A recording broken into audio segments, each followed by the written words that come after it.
Vocês estão comigo? Então a fonte de onde o nosso coração consegue sabedoria, encontra sabedoria, é na palavra do Senhor. Vocês estão comigo? Então a palavra precisa crescer na minha vida até o ponto em que ela se torne mais preciosa do que a prata, mais precioso do que o ouro, mais precioso do que aquilo que é mais desejável. Vocês estão comigo? Davi disse que aquele que tem o seu prazer na lei do Senhor e na sua lei medita dia e noite, esse prospera nos seus caminhos, ok? Então aquele que tem o seu prazer na lei do Senhor e na sua lei medita de dia e de noite. Davi dizia que a tua palavra me torna mais sábio do que os meus inimigos. Pergunto, você gostaria de ser mais sábio? Eu já tenho o seu coração ou ainda estou perdido? Amém? Vamos aquietar? Aleluia. Isso é uma demonstração de honra à palavra. Amém?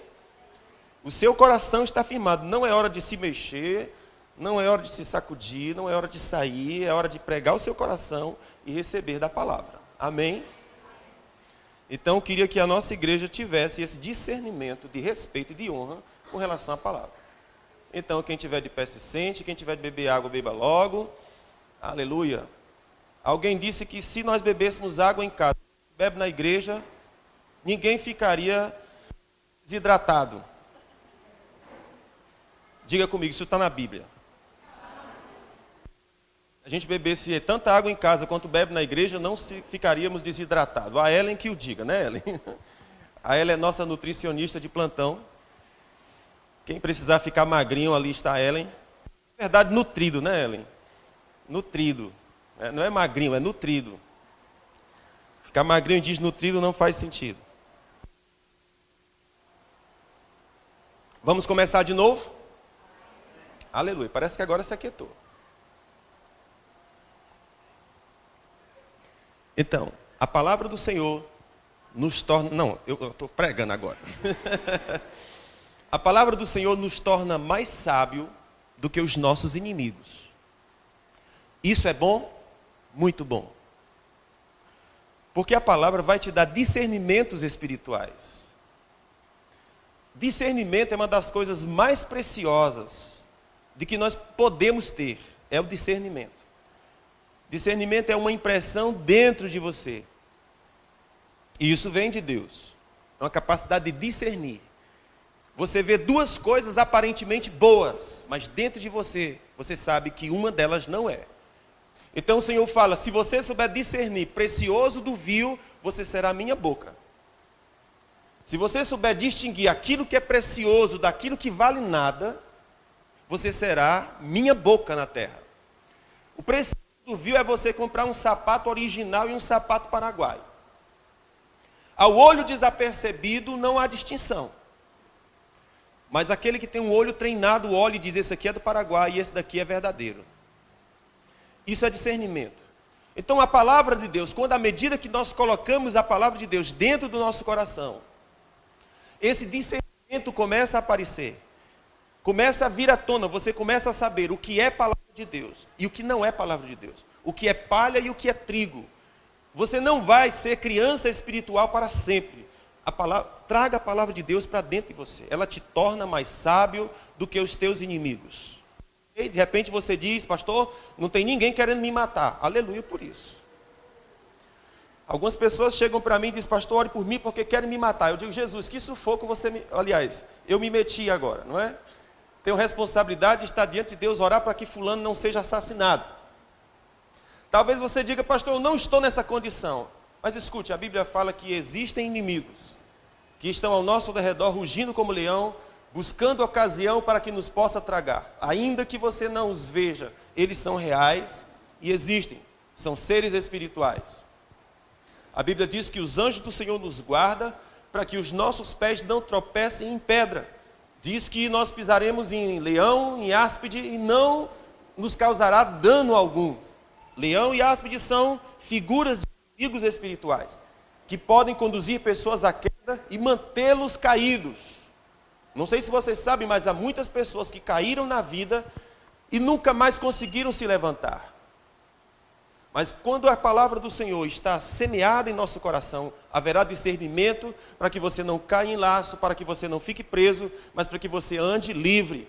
Aquele que medita na palavra do Senhor, aquele que tem o prazer na lei do Senhor e nela medita dia e noite, esse será sábio, esse será próspero. Suas folhas não caem. Tudo quanto faz prospera. Eu me entendo que essa figura que fala, as folhas não caem, de uma árvore que está plantada junto ao ribeiro de Deus, isso fala de saúde. Aquele que está plantado no ribeiro de Deus, as suas folhas não caem, mas será sempre vigoroso, será sempre viçoso, será sempre muito verde. Então veja, o que tem prazer na lei do Senhor e na sua lei medita de dia e de noite, esse será próspero no que fizer. Pergunto, você quer se tornar mais sábio do que os seus inimigos? Não, né? Tudo bem, tudo bem. Mas quem desejar ser mais sábio do que os seus inimigos, a palavra é o caminho. Quem desejar ser próspero, quem desejar ter boa saúde, o caminho é medite na palavra do Senhor de dia e de noite. Escute, nós pregamos aqui, ok? Pregamos. Essa é a minha função, eu sou pastor, sou pregador. Essa é a minha função, é uma das minhas atribuições, é pregar. Mas você não deve depender apenas daquilo que você ouve. Você precisa pegar o que você ouve e as Escrituras. E você examinar as Escrituras. Para você encontrar nas Escrituras vida eterna. Vocês estão comigo? Então o Senhor estabeleceu mestres na igreja, estabeleceu pregadores na igreja. Mas eles não são os teus guias. Teu guia deve ser as Escrituras. Você deve buscar nas Escrituras. Você não deve seguir o caminho de Deus, porque o pastor te disse. Você deve seguir o caminho de Deus, porque você foi às Escrituras. E Jesus fala que se você beber da minha fonte, você nunca mais tornará a ter sede. Você foi a fonte. Você bebeu. É a sua convicção. Você está comigo? Pastor, eu não devo fazer isso e aquilo outro, porque o pastor disse que eu posso. Isso não existe. Eu não faço determinada coisa, porque o meu pastor disse que não. Esquece isso, você pode tudo. Se depender do seu pastor, faça o que você quiser. Se a convicção não for do seu coração, então não há salvação em você. Se você tiver um encontro com Jesus, você teve um encontro com Jesus. A fé é sua, a salvação é sua. A Bíblia fala porque todos os homens estarão diante do Senhor. Deus estabeleceu Jesus como juiz dos vivos e dos mortos. Cada um há de prestar conta de si mesmo a Deus. Então quem é que segue a Deus? Você. Por que você segue a Deus? Quais são os seus motivos? Se você souber que você serve a Deus por causa das suas razões, por causa dos seus motivos, por causa da sua fome, você não precisará de pastor para o coração. E qual é a tua função aqui, pastor? Pastorear. As ovelhas que quiserem pastoreio, eu estou aqui para pastorear. E os que não quiserem, Deus te abençoe. Porque uma das coisas que o Senhor fala, gente, é tão impressionante. Olha, nós já aprendemos isso aqui. Se alguém quiser obedecer a Deus, o Senhor fala, será porque você sabe que me ama. Se você vai me obedecer, é porque você descobriu que eu te amo. E o meu amor te atraiu a mim. Você descobriu isso. Por causa disso eu sigo o Senhor. Pois bem, então você obedece o Senhor porque o ama. Se não for por causa disso, não faz sentido. Se você estiver buscando uma religião, você está no lugar errado. Porque uma religião, ela busca Deus. Mas no cristianismo, Deus te busca. E quando tem o seu encontro com esse que te busca, aí a Bíblia fala, não há quem te separe do amor do Pai. Quando você descobre que o Pai o ama, se você estiver numa religião, você não tem o amor do Pai. Você está buscando fazer alguma coisa para agradar a Deus. Quando você encontra o amor do Pai, você corre para Ele.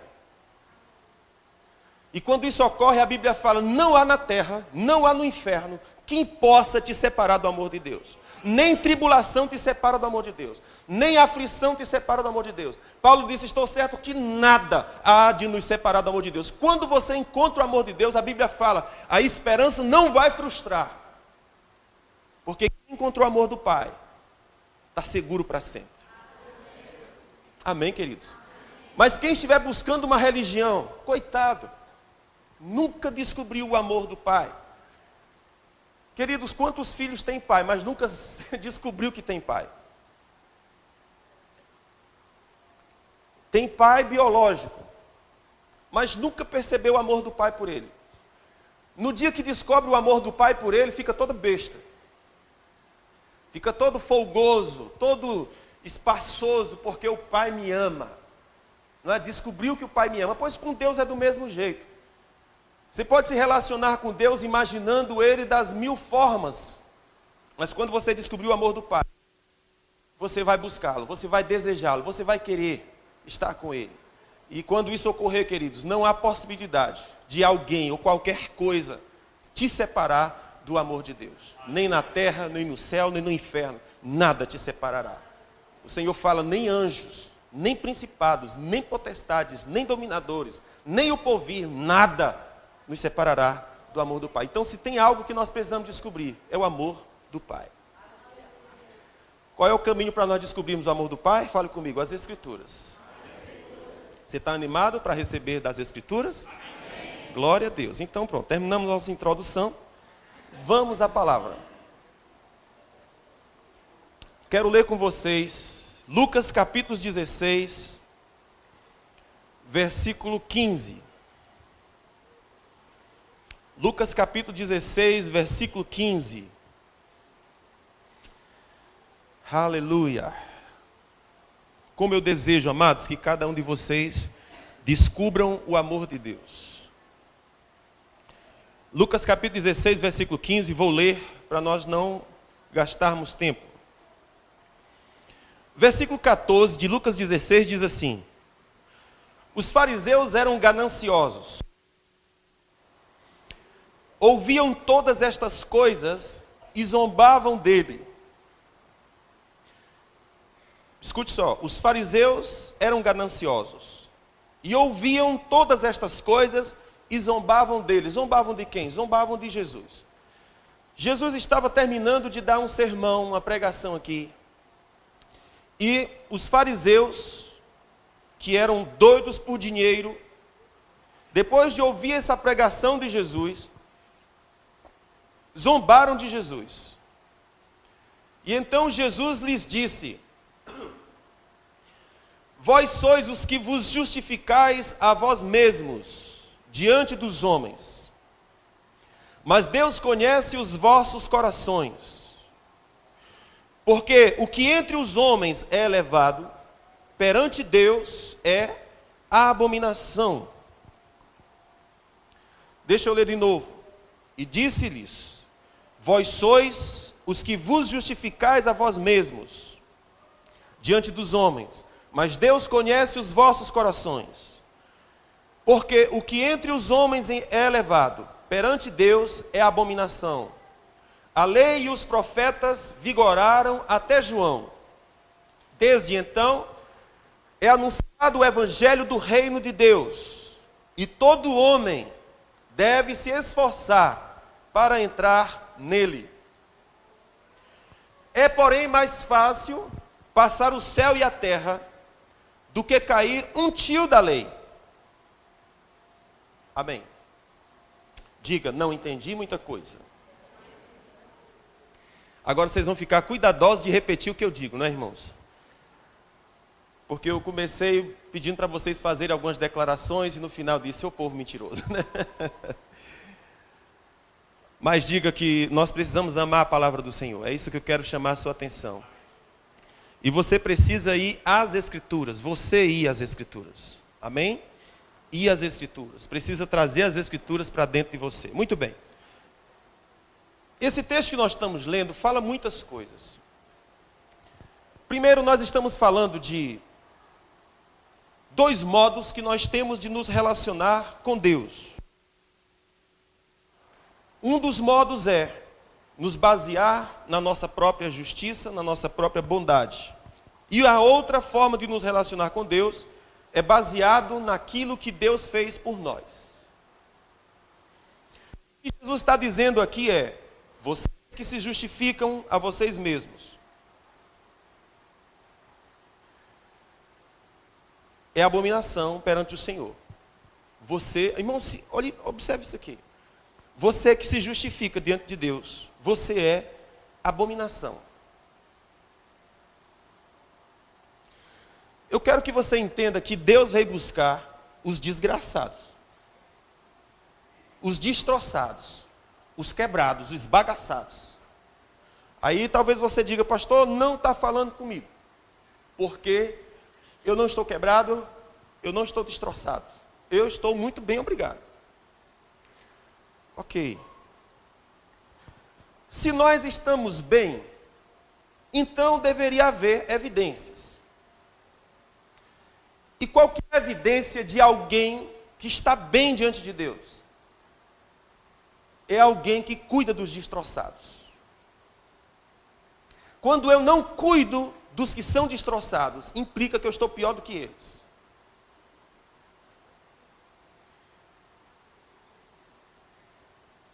Vou citar um exemplo para vocês.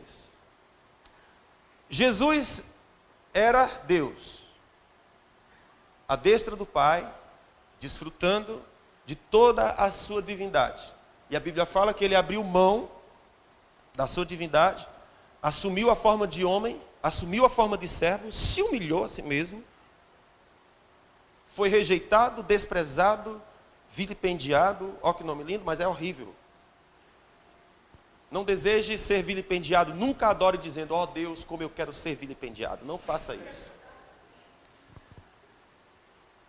Então Jesus foi vituperado, vilipendiado, açoitado, desprezado, rejeitado, abominado dos homens, oprimido de Deus, como diz Isaías 53, era como raiz de uma terra seca que não havia aparência nem formosura. Aprouve a Deus derramar sobre ele o pecado de todos os homens. A propósito, pastor Márcio Valadão estava dizendo que na ocasião em que Jesus estava no Getsemane, e ele clamou ao Pai numa oração agonizante, e dizia: Pai, se possível for, passa de mim este cálice. Jesus fez essa oração agonizante enquanto os seus discípulos dormiam, porque dentro de alguns instantes Jesus seria crucificado. E Jesus orava dizendo: Pai, se possível for, passa de mim este cálice.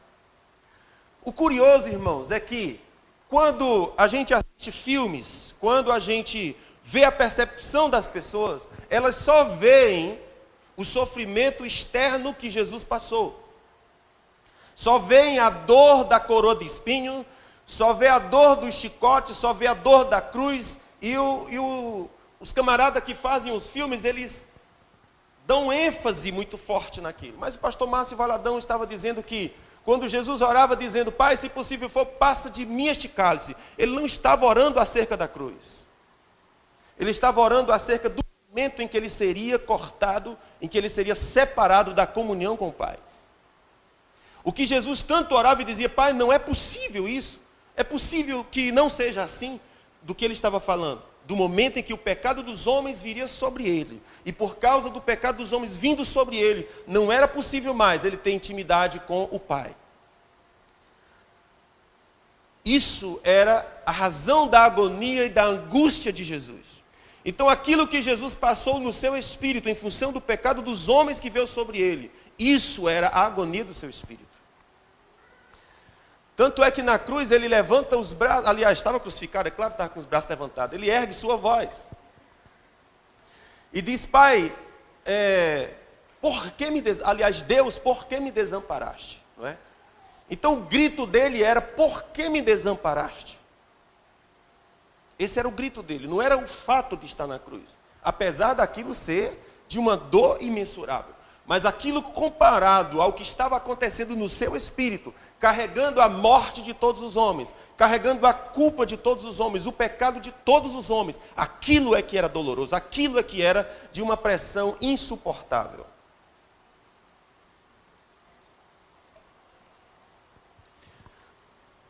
Então veja, o que Jesus está dizendo aqui é que vocês que se justificam a vocês mesmos são perante Deus uma abominação. E eu estava dizendo que o fruto daquele que não está sentado na justiça julgando os homens, o sinal daquele que foi tocado por Deus, é se você está cuidando dos desgraçados. Vou citar um exemplo. Jesus fala acerca de uma parábola, dizendo que um homem havia sido assaltado e o feriram terrivelmente. E aquele homem estava caído ao chão. Mas dentro de alguns instantes desciam uns personagens do templo. Descia um sacerdote do templo. E o sacerdote passava de longe e não acudia àquele que estava quebrado, destroçado, ferido. Mas passava de longe. Logo em seguida vem um outro personagem, também um levita, vinha descendo do templo, da igreja, e encontrou a pessoa destroçada e também passou de largo e disse: eu não vou cuidar dele. E passou de largo. Mas de repente vem um personagem lá, que era um samaritano. E o curioso é que o samaritano, ele era considerado uma das piores classes de pecadores. Existiam duas classes principais de pecadores, que eram os publicanos e os samaritanos. Eram as classes piores de pecadores que existiam naquela época. E curiosamente, para dar um tapa em nossa face, quem foi socorrer o que estava quebrado e destroçado era um samaritano. Um samaritano. Mas aquele que vinha descendo da igreja, esse não olhou para aquele, não ajudou e não socorreu. Mas havia um samaritano que se abaixou, cuidou das feridas daquele cara, deu-lhe vinho, passou óleo nas suas feridas, colocou ele sobre o seu jumento, levou para uma estalagem, cuidou dele e quando ia embora, deixou pago uma quantia, para que se fosse preciso, o dono da pousada não deixasse de cuidar daquele personagem, deixou um valor pago na conta dele. E se não fosse suficiente, na volta ele pagaria a diferença. Queridos, não sei se você entende isso, mas isso fala de nós. Esse samaritano, ele é uma figura de Jesus. Talvez as pessoas podem discordar de mim e dizer: pô, mas o samaritano, Jesus, pior classe dos pecadores, a Bíblia fala que Deus fez cair sobre ele o pecado de todos. Ele foi julgado ferido de Deus. As pessoas que passavam por Jesus se perguntavam: o que esse homem fez para sofrer tão grande sofrimento? Ele era ferido de Deus, as pessoas o julgavam ferido de Deus. Mas a Bíblia fala: agradou a Deus moê-lo. Agradou a Deus fazê-lo enfermar. Por quê? Porque Deus estava em mente, você, que estava caído, assaltado à beira do caminho, machucado, impossibilitado de correr a sua carreira, impossibilitado de seguir a sua viagem, impossibilitado de viver os seus sonhos. Você estava caído à beira do caminho e aquele que estava sentado diante do trono de Deus desceu ao nível de samaritano, pior classe de pecadores, para se abaixar e levantar aquele que estava caído. Isso é evangelho. Agora, onde é que está o grande problema? É quando Deus chega, nos resgatou desse lugar onde nós estávamos, caídos à beira do caminho. Deus nos levantou, perdoou os nossos pecados, nos limpou, nos levou para uma estalagem, pagou a nossa conta e disse: se precisar de mais alguma coisa, aqui está dinheiro. E se não for suficiente, quando eu voltar eu dou mais. Significando dizer: para a sua restauração não haverá falta de recurso. Aquele que começou a boa obra, ele vai terminar. Aquele que começou a boa obra não tem escassez de recurso.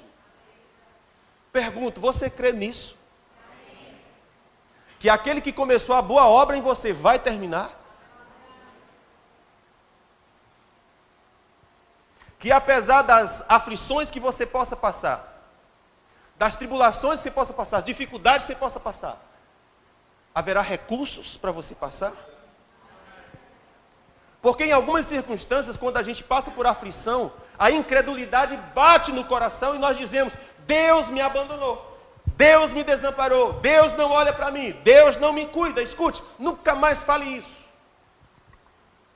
Porque ele estava no seio do Pai e desceu por sua causa para buscar você, porque você estava caído à beira do caminho. Ele, o Rei dos Reis, Senhor dos Senhores, aquele diante de quem fogem os céus e a terra, aquele diante de quem a terra e o céu se enrolam, porque não é possível ficar diante da sua santidade. Ele deixou a sua santidade, virou o samaritano para pegar você que estava caído à beira do caminho, passar óleo nas suas feridas e curar você.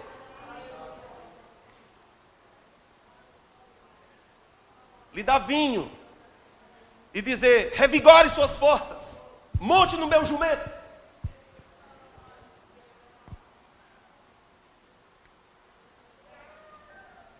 Monte. Irmãos, o que eu acho lindo é porque nessa circunstância o samaritano não pediu nada de você. Sim ou não? Ele não pediu nada de você. Você estava ferido à beira do caminho, impossibilitado de se levantar, impossibilitado de se restaurar, impossibilitado de curar suas próprias feridas, impossibilitado de chegar ao seu destino e à sua estalagem, mas ele desceu, se abaixou para cuidar de você. Ele não pediu nada da sua parte, ele simplesmente pegou você, cuidou de você, botou no seu jumento, levou para a estalagem, disse: fique guardadinho e seguro, esta noite eu cuido de você.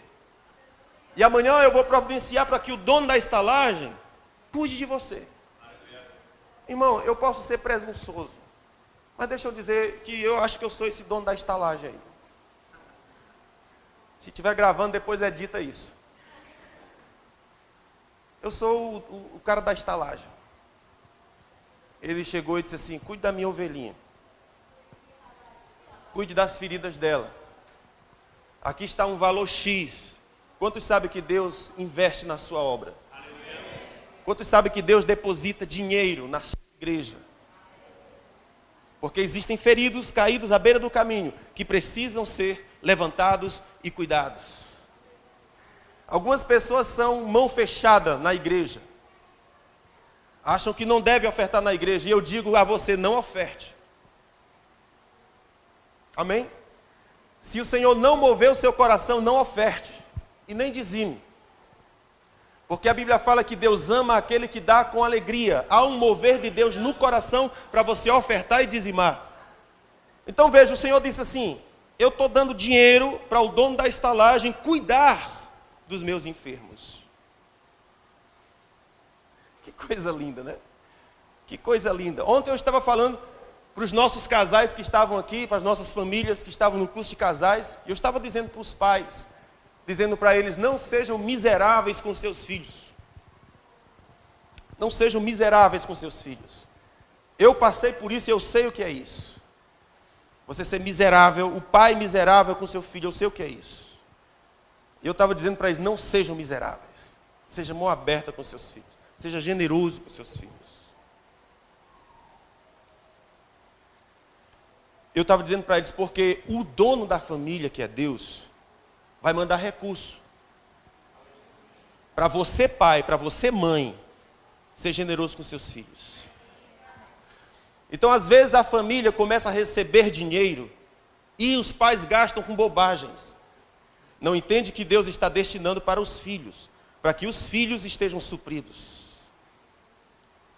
Deus sopra finanças sobre as famílias. Agora, se nós nos tornarmos mão fechada com os nossos filhos, Deus dá aqui e a gente fecha aqui, o que vai acontecer? Não vai haver fluxo. Mas se o Senhor derrama aqui e você libera aqui, vai ter mais aqui. Porque a Bíblia fala que Deus dá semente ao que semeia. Você sabe que o seu filho não é seu? Você é o cuidador dele, o seu filho é dele. E uma coisa que eu tenho aprendido de Deus é que Ele não é miserável. Uma coisa que eu tenho aprendido de Deus é que o coração dele é generoso. Mas por causa dos filhos não saberem que o pai é generoso, eles não desfrutam. Mas quando os filhos descobrem que o pai é generoso, se pedir um pão, ele dá pão. Se pedir um peixe, ele dá peixe. Na verdade, ele diz que quem faz isso são os pais naturais. Ele disse, se vocês me pedirem, eu dou a vocês o Espírito Santo. E o que é o Espírito Santo? A fonte que jorra e não para de jorrar. Se o pai dá um pão para o filho, ele come hoje, amanhã joga fora. Vocês entendem o que eu digo? Sim ou não? Não precisa ser mais claro, correto? Se você dá um pãozinho para o seu filho hoje, dá um peixinho e um ovo, ele come, mas amanhã aquilo vai-se embora. E você tem que providenciar o quê? Mais pão, mais peixe, não é assim? Mas o Senhor fala, eu não dou pão, eu dou o Espírito. O Espírito é a fonte inesgotável de recursos. O Espírito Santo é a fonte inesgotável de recursos. Daquilo que nós precisamos. O Espírito Santo é a fonte. Eu me lembro de ocasiões, irmãos, parece que a mensagem mudou, mas eu volto já. Espera aí.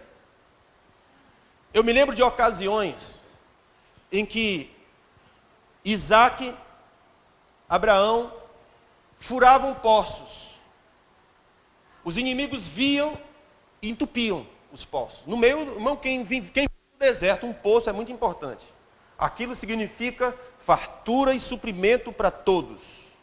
O rio, uma fonte no meio do deserto. Pois bem, Abraão cavava, jorrava água e os inimigos ficavam invejosos, viam e entupiam. Mas não tinha problema. Ele se mudava para cá, cavava um outro buraco. Adivinha? Dava água de novo. Mas os inimigos, movidos de inveja, vinham e entupiam. Sabe o que acontecia?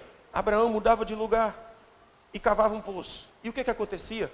A água jorrava de novo. E os inimigos diziam, o que esse homem tem?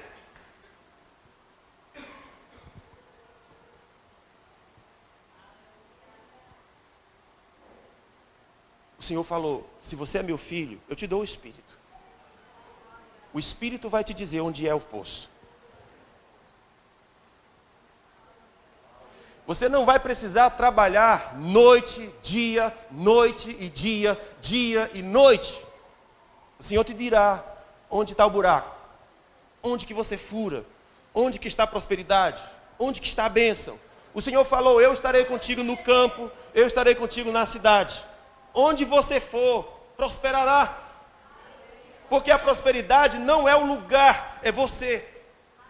É porque é filho. Se você é meu filho, eu te dou o Espírito Santo. Você é um pai natural. A única coisa que você pode dar para o seu filho é pão. Mas eu sou o Pai do céu e eu dou o Espírito.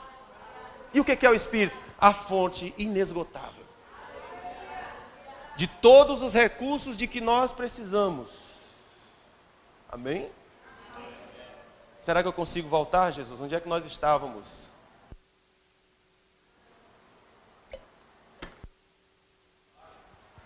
Então, obrigado. Então preste atenção. O Senhor desceu do céu, virou um samaritano, se abaixou para o que estava ferido na estrada, socorreu, cuidou das suas feridas, botou no jumento, levou para a estalagem e deu dinheiro para o dono da estalagem, dizendo, cuide do meu ferido. E se os recursos que eu te dei não foi suficiente, eu vou te dar mais. Enquanto tu tiver ferida, tem suprimento. Mas eu quero o meu ferido restaurado. Queridos, você entende que o Senhor quer você restaurado? Que o Senhor não quer você ferido, você caído à beira do caminho? Que existem provisões que Ele fez, porque Ele ama você. Provisões que Ele fez, porque Ele ama você. Você está comigo?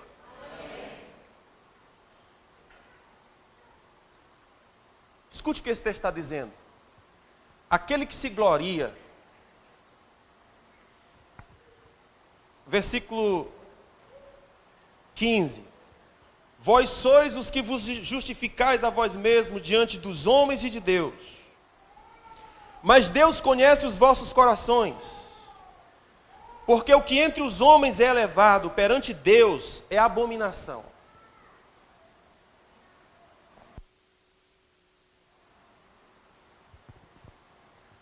Deus conhece os seus corações. A pergunta é: quem de nós tem coragem de rasgar o coração diante de Deus? Deus conhece os seus corações. Não adianta você se levantar na sua própria justiça, na sua própria santidade e se apresentar diante de Deus como se não precisasse dele. Eu digo e torno a repetir: Deus veio buscar os destroçados, os quebrados.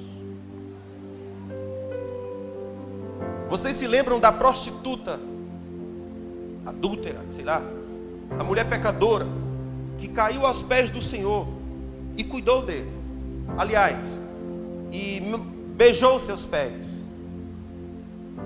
E o Senhor disse: sabe por que ela faz isso? Porque os seus pecados foram perdoados.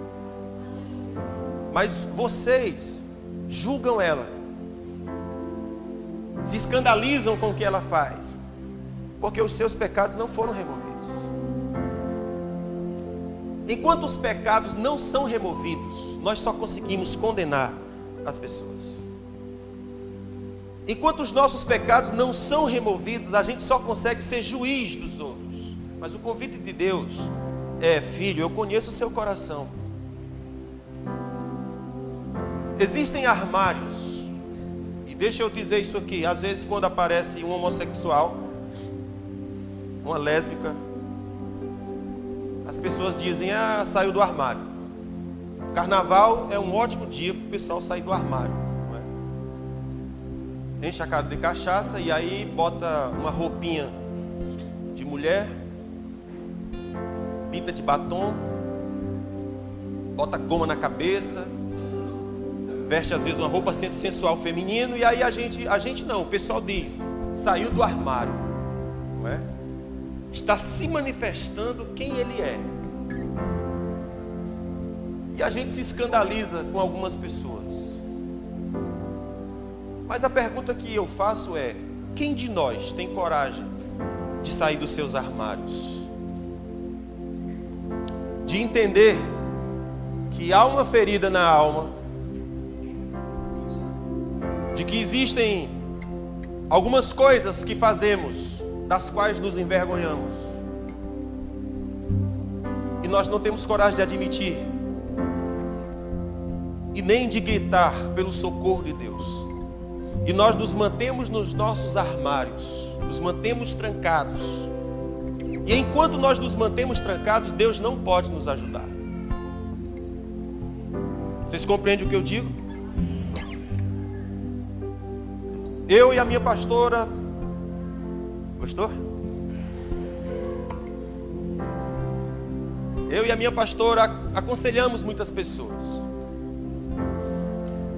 Recebemos muitas pessoas lá no nosso humilde gabinete pastoral.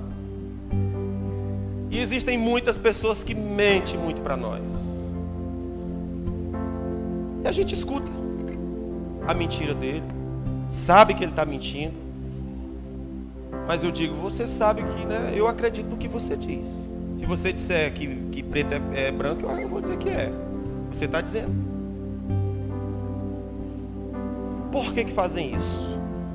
Porque não tem coragem de falar sobre os seus armários. Não tem coragem de falar sobre aquilo que lhes constrange, que lhes envergonha. E sabe o que é legal?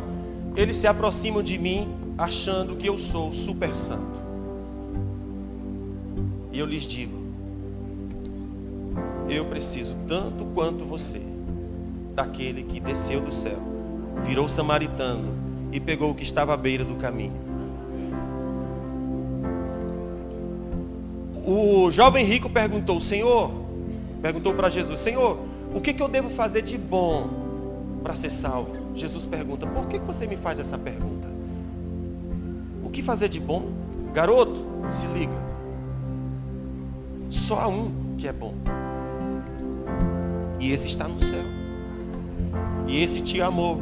E esse te buscou para o louvor da sua graça, para o louvor da sua bondade. Não é da tua bondade, não é da tua justiça, não é da tua retidão, não é do tão crente você é, para o louvor da sua graça. Mas quando nós nos posicionamos na nossa justiça, nós estamos dizendo para Deus: eu não preciso de ti, eu resolvo minha parada. É nós, todos precisam. Então algumas pessoas chegam e elas não têm coragem de ser francas e verdadeiras com as suas verdades. Às vezes contam as verdades só um pouquinho, o resto é tudo mentira. Mas escute, quem está buscando cura é que tem que saber onde está doendo. Existem algumas situações da vida que você tem que se rasgar. Eu fico imaginando como é que uma mulher vai fazer exames rotineiros no ginecologista sem se expor. É impossível. Ela precisa se expor. Ela precisa ficar vulnerável diante daquele que tem a cura. E que dizer dos homens depois dos 40?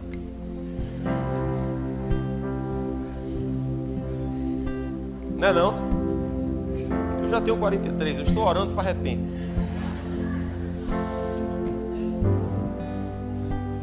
Mas isso significa dizer, queridos, que se você sabe onde dói, quem tem que sair do armário é você. Enquanto nós ficamos trancados, não tem como Deus nos ajudar.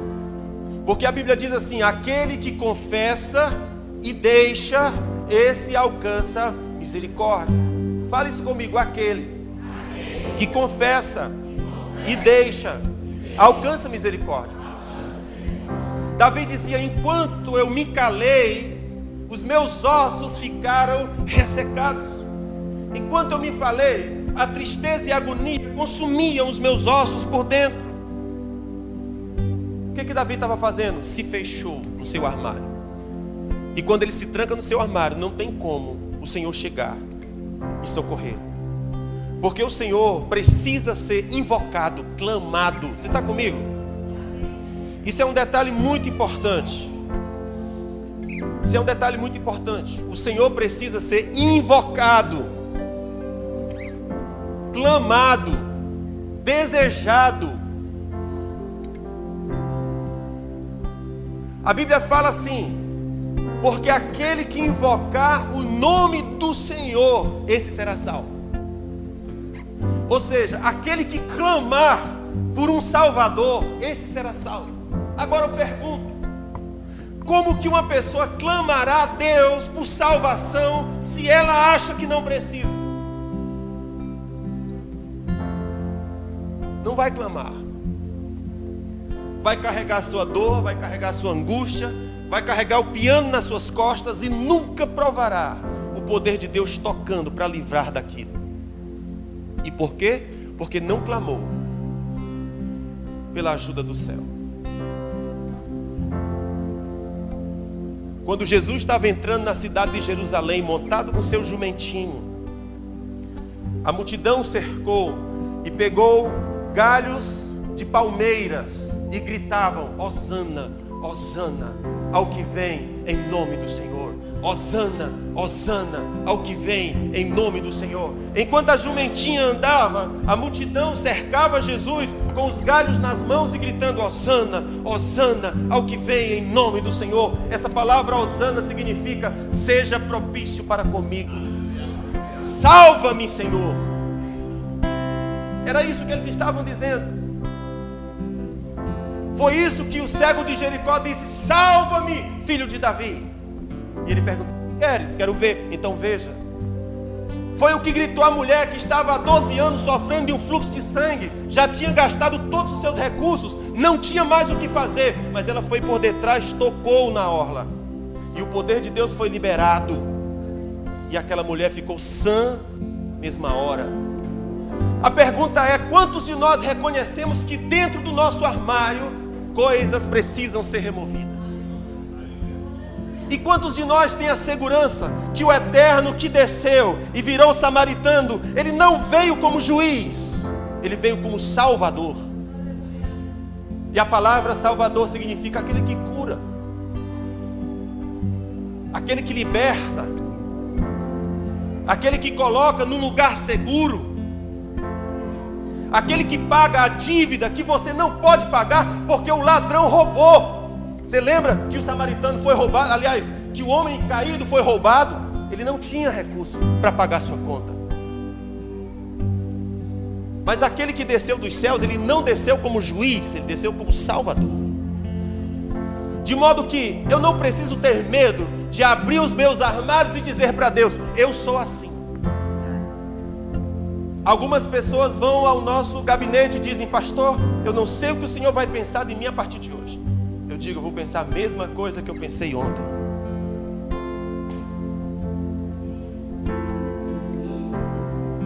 Se o Salvador não te condenou, por que eu vou condenar?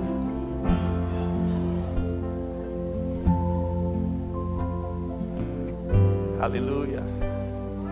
O Salvador pagou a conta, irmãos. O Salvador falou com o dono da estalagem: está aqui recursos, eu pago a conta dele. Se nós sabemos disso, então joga fora seus fardos, joga fora os seus pesos, joga fora suas culpas. Jesus falou para as multidões e disse: você que está cansado e sobrecarregado, venha, eu alivio você. Meu fardo é suave e meu jugo é leve. Ou o contrário, meu jugo é suave e o meu fardo é leve. Não importa, é tudo leve. Se é jugo ou fardo, ele diz é leve. Quantas pessoas não querem se aproximar de Deus porque diz: eu ainda tenho que melhorar um pouquinho, pastor. Eu não estou pronto ainda, não vai ficar pronto nunca. Porque primeiro você vem a Ele e a graça dele te acolhe. Quando a graça dele te acolhe, o Espírito dele começa a operar dentro de você e te lembrar: você não é daqui, tua pátria é outra, tua origem é outra. Você não é esse destruído e perdido que você pensa que é. A sua identidade é outra. Não te contaram quem você é, mentiram acerca de você. Quando você souber quem você é, você não passará mais um minuto caído. Você andará erguido. Porque aquilo que era seu, Ele tomou para si, para que aquilo que é dele seja seu. Houve uma troca. E os filhos de Deus precisam saber disso.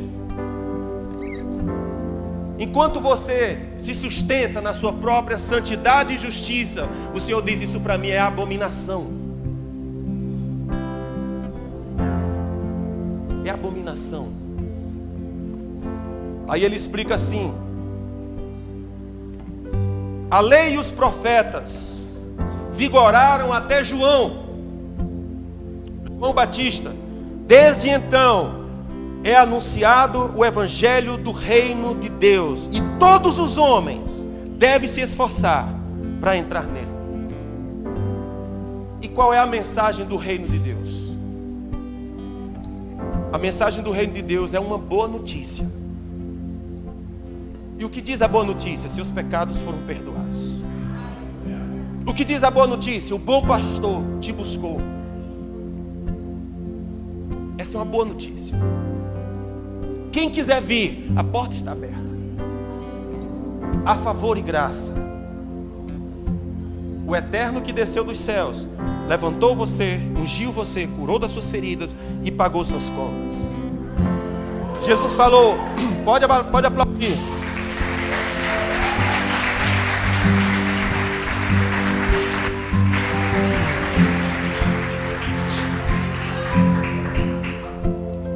O Senhor está dizendo que a lei e os profetas vigoraram até João Batista. Ou seja, até João Batista, se um homem quisesse se relacionar com Deus, tinha que guardar toda a lei. Mas depois que Jesus veio, ele disse, começou a se anunciar o reino de Deus, e todo homem deve se esforçar para entrar nele. Aí ele fala: porém, é mais fácil passar o céu e a terra do que cair um tio da lei de Deus. O que significa dizer, irmãos? É que a lei de Deus não vai mudar por sua causa. Ou seja, sempre ela vai te reprovar.